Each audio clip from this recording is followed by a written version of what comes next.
یہ جو کچھ ان کے ٹویٹر ہینڈل چیزیں پہ آج بھی آیا موجود وہ ہیں. ہمارے سامنے ہے. آج عمران خان کا ایک انٹرویو جو ہے وہ مہدی حسن نے چھاپا ہے اپنی ویب سائٹ کے اوپر, اور اس کے اندر عمران خان نے کہا ہے کہ جو ان کے اوپر یہ پابند سلاسل رکھنے کے پیچھے جو ایک شخص ہے اس کا نام جنرل قمر جاوید باجوہ, یہ انہوں نے اپنے انٹرویو کے اندر کہا, اور انہوں نے کہا پوچھا کہ کوئی ریگریٹ ہے کسی چیز کے اوپر, تو ان کا ایک ہی ریگریٹ ہے کہ میں نے بھروسہ کیا جنرل باجوہ کے اوپر.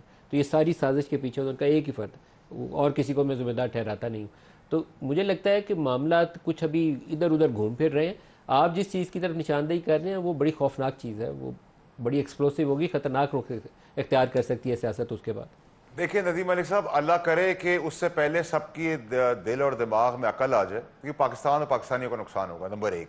نمبر دو یہ کہ شعیب شاہین صاحب نے آپ کے وہاں اعتراف کر لیا کہ یہ ایک بیانیہ بنانے نکلے.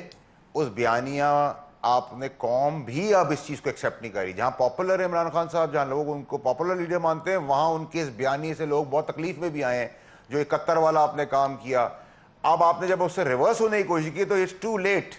اس کی اب معافی تلافی نہیں ہوگی. میں آپ کو کہہ رہا ہوں, باقی اللہ میں یہاں کرنے والی ذات ہے, لیکن میں 99% دنیاوی طور پہ کہہ رہا ہوں کہ اس کی اب معافی نہیں ہوگی.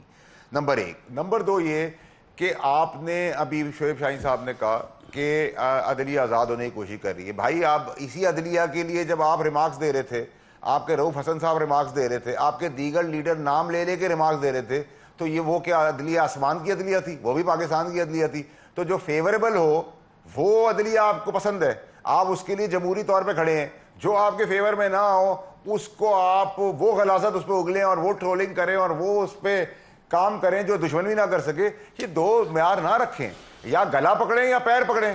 اب جب گلا نہیں پکڑ سکتے تو پیر پڑ جاتے ہیں. آپ کے جو دلیر لوگ باہر نکلے تھے وہ بلوں میں واپس چلے گئے. مراد سعید کا میں نے کہا وہ نہیں آئے گا, اس کے بعد آپ کی پارٹی نے بھی کہا وہ نہیں آئے گا. کیوں نہیں آئے گا؟ اس کی وجہ کیا ہے ندیم ملک صاحب؟ آپ نے کہا جو پی ٹی آئی نے ٹویٹ کی ہے بہت ضروری ہے آپ کے لیے. ندیم ملک صاحب آپ کے لیے بہت ضروری ہے یہ پتہ کرنا کہ مراد سعید کو کیوں پارٹی ابھی تک چھپا رہی ہے اور کہہ رہی ہے سب آ جائیں گے باہر, وہ نہیں آئیں گے. یہ اب اس کو ڈھونڈنے کی بڑی ضرورت ہے. یہ بہت سارے پزل کھلنے ہیں, جہاں ریانہ بیٹنگ پش پتائی کرنے والوں کو بھی ان کی بھی چیزیں کھلنی ہیں.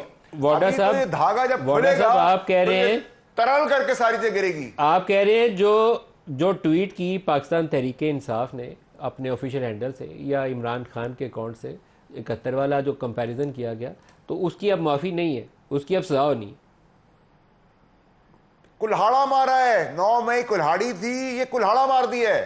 میں یہ بار بار آپ کے پروگرام میں نشاندہی کر رہا تھا کہ یہ سب نے مل کے ایسی جگہ پہ لے جانا ہے جہاں سے کوئی دنیاوی طور پہ قانونی طور پہ نہ نکل سکے. وہاں پہنچ گئی ہے پارٹی. اب آپ اس کو مانے نہ مانے, 15 دن بعد مانے, 2 مہینے بعد مانے, وہ آپ کی مرضی ہے.